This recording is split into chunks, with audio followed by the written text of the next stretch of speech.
नमः शिवाय। दोस्तों, आपको महत्वपूर्ण जानकारियाँ ज्ञान कुंड चैनल द्वारा मिलती रहेंगी। चैनल को सब्सक्राइब जरूर करें, वीडियो को लाइक और शेयर करें। स्कंद पुराण कथा। 18 पुराणों में से स्कंद पुराण 13 नंबर पर आता है, जिसे महापुराण भी कहा जाता है। भगवान कार्तिकेय का एक नाम स्कंद भी है, उन्हीं के नाम पर स्कंद पुराण है।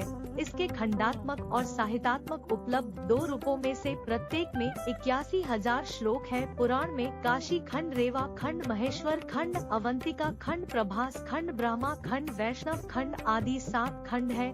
इसमें 51 शक्ति पीठ, 27 नक्षत्र, 18 नदियाँ, 12 ज्योतिर्लिंग सहित पर्वत श्रृंखला के उल्लेख सहित कई बातें बताई गई है, जो आपके जीवन में काम आ सकती हैं। स्कंद पुराण का पाठ करने से शंकर जी प्रसन्न होते हैं।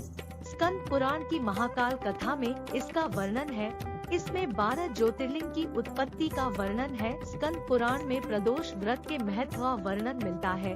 इस व्रत को करने से सभी मनोकामनाएं पूर्ण होती हैं।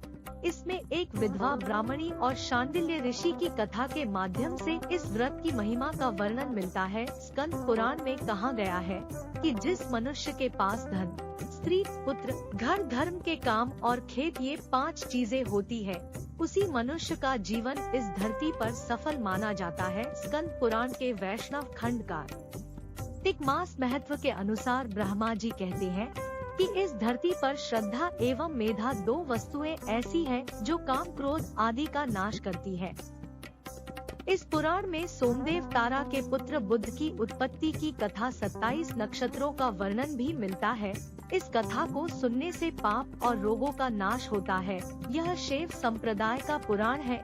इसमें शिवपुत्र स्कंद द्वारा तारकासुर के वध की कथा का वर्णन मिलता है। इस कथा के सुनने और भगवान स्कंद की पूजा करने से सभी क्षेत्र में विजय प्राप्त होती है। इस पुराण में समुद्र मंथन की कथा भी है। कहते हैं जो यह कथा सुनते हैं उसे आयोग और लक्ष्मी की प्राप्ति होती है। इस पुराण में 18 नदियों सहित गंगा के अवतरण की कथा का वर्णन भी है। मोक्षदायिनी गंगा की कथा सुनने से व्यक्ति के सारे पापों का नाश हो जाता है। इस पुराण में सतीधा कथा और शक्तिपीठों का वर्णन मिलता है। सतीधा कथा का श्रवण करने से पुण्य की प्राप्ति होती है।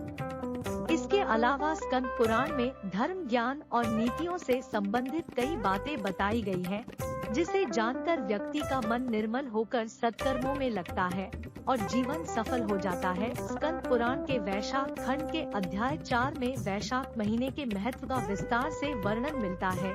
इसके श्लोक 34 के अनुसार इस माह में तेल लगाना, दिन में सोना, कांसे के बर्तन में भोजन करना, 2 बार भोजन करना, रात में खाना आदि वर्जित माना गया है। वैशाख के महीने में पवित्र नदियों में स्नान करने से पुण्य की प्राप्ति होती है। स्कंद पुराण में उल्लेख है कि महिरथ नाम के राजा ने केवल वैशाख स्नान करने से ही वैकुंठ धाम को प्राप्त किया था। इस महीने में पंखा, खरबूजा और अन्य फल, अनाज, जलदान, प्रदोष व्रत और स्कंद पुराण के पाठ करने का महत्व है।